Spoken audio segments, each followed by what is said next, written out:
Hi అండి, welcome to my channel Gayatri Arjun vlogs.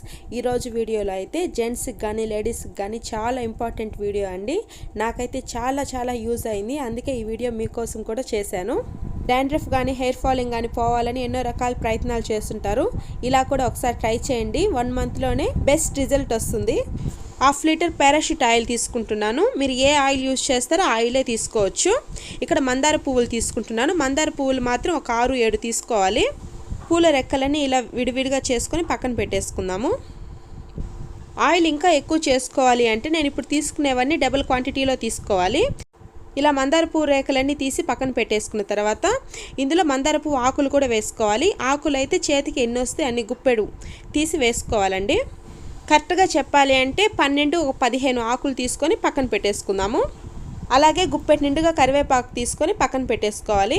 ఇందులో most important అయితే మెంతులండి. మెంతులు 2 స్పూన్లు తీసుకొని పక్కన పెట్టేసుకుందాము. ఇందులో కలబంద ఇంపార్టెంట్ అండి. కలబంద అయితే బాగా మందంగా ఉన్న కలబంద తీసుకోవాలి. మందంగా ఉన్న కలబందలోనే బాగా గుజ్జు ఉంటుంది. కలబంద కట్ చేసుకున్న తర్వాత కట్ చేసుకున్న పార్ట్ ఉంటుంది కదండి, అది బ్లాక్ కలర్లో అయిపోతుంది. అది తీసి పక్కన పెట్టేసుకోవాలి. అదైతే అస్సలు వేయొద్దు, అందులో కొంచెం పాయిజన్ లాగా ఉంటుంది.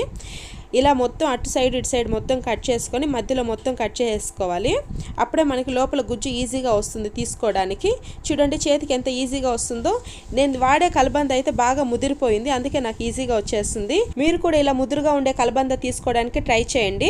ఇది పక్కన పెట్టేసుకొని స్టవ్ మీద గిన్నె పెట్టుకొని ఇందులో 1/2 లీటర్ పారాషూట్ ఆయిల్ మొత్తం వేసేసుకోవాలి. ఆయిల్ హీట్ అయిన తర్వాత ఇందులో మెంతులు వేసేసుకుందాము. సిమ్లో పెట్టి ఒకదాని తర్వాత ఒకటి నెమ్మదిగా వేసుకోవాలి, లేదా హై ఫ్లేమ్లో పెడితే మొత్తం ఎగిరి మొహం మీద పడుతుంది. కొంచెం జాగ్రత్తగా చేసుకోవాలండి. కరివేపాకు, మందార పాకులు మాత్రం ఇలా వేసుకునేటప్పుడు కొంచెం చుంచి వేసుకోండి, అప్పుడు ఆయిల్లో తొందరగా కలిసిపోతాయి.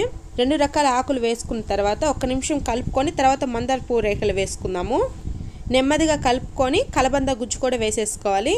ఈ ప్రాసెస్ మొత్తం అవ్వడానికి నాకైతే 40 నిమిషాలు టైం పట్టింది. ఎందుకంటే సిమ్లో కాబట్టి హై ఫ్లేమ్లో పెడితే ఆయిల్ మాడిపోతుంది, అవి మొత్తం ఆయిల్లో కలిసిపోవండి, ఆయిల్ కూడా వేస్ట్ అయిపోతుంది. ఎప్పుడు సిమ్లో అయితే పెట్టొద్దు, మధ్యలో చూసుకుంటూ కలుపుకుంటూ ఉండాలి కలర్ చేంజ్ అయ్యేంత వరకు.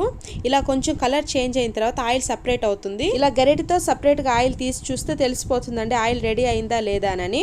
ఇంకా డౌట్గా ఉంటే అందులో ఉన్న ఏదో ఒక ఆకు తీసుకొని చేత్తో ఇలా నలిపి చూస్తే ఇలా పొడిగా అయిపోతుంది. అప్పుడు తెలుస్తుందండి ఆయిల్ రెడీ అయిందా లేదా అని. స్టవ్ ఆఫ్ చేసి పూర్తిగా ఆయిల్ చల్లంగా అయిన తర్వాత ఒక గిన్నెలోకి వడకట్టుకోవాలి. జాలీ గరిటె కన్నా ఇలా క్లాత్ తీసుకొని వడకట్టుకోవచ్చు. కాటన్ క్లాత్లో వేసుకొని మొత్తం చేత్తో గట్టిగా పిండుతూ తీసుకోవాలండి. అప్పుడే అందులో ఉన్న ఆయిల్ మొత్తం వచ్చేస్తుంది గిన్నెలోకి. ఇలా గట్టిగా రౌండ్ చేసుకుంటూ పిండుకోవాలండి. ఆయిల్ మొత్తం ఇలా పిండి తీసుకున్న తర్వాత ఇందాక మనం తీసుకున్న పారాషూట్ డబ్బాలైనా ఆయిల్ స్టోర్ చేసుకోవచ్చు. 2 మంత్స్ అయితే స్టోర్ చేసుకోవచ్చు అండి. గ్లాస్ జార్లో అయితే 4-5 మంత్స్ అయితే స్టోర్ చేసుకోవచ్చు. చూడండి ఇందులో అయితే అసలు ఏం ఆయిల్ లేదు, మొత్తం పొడి అయిపోయింది. ఇది లేడీస్ కానీ జెంట్స్ కానీ చిన్నపిల్లలు కానీ ఎవరైనా యూజ్ చేయొచ్చు. ఎక్కువ డాండ్రఫ్ హెయిర్ ఫాలింగ్ అయ్యేటప్పుడు మాత్రం వీక్లీ 2 టైమ్స్ అయితే యూజ్ చేయండి. 1 మంత్ బెస్ట్ రిజల్ట్ వస్తుంది. ట్రై చేసి మీ ఫ్యామిలీ మెంబర్స్కి, ఫ్రెండ్స్కి షేర్ చేయండి. అలాగే మీ ఫీడ్బ్యాక్ని నా కామెంట్ ద్వారా తెలియచేయండి. నా వీడియోస్ మీకు నచ్చితే నా ఛానల్ని సబ్స్క్రైబ్ చేసుకోవడం మర్చిపోవద్దు. బాయ్.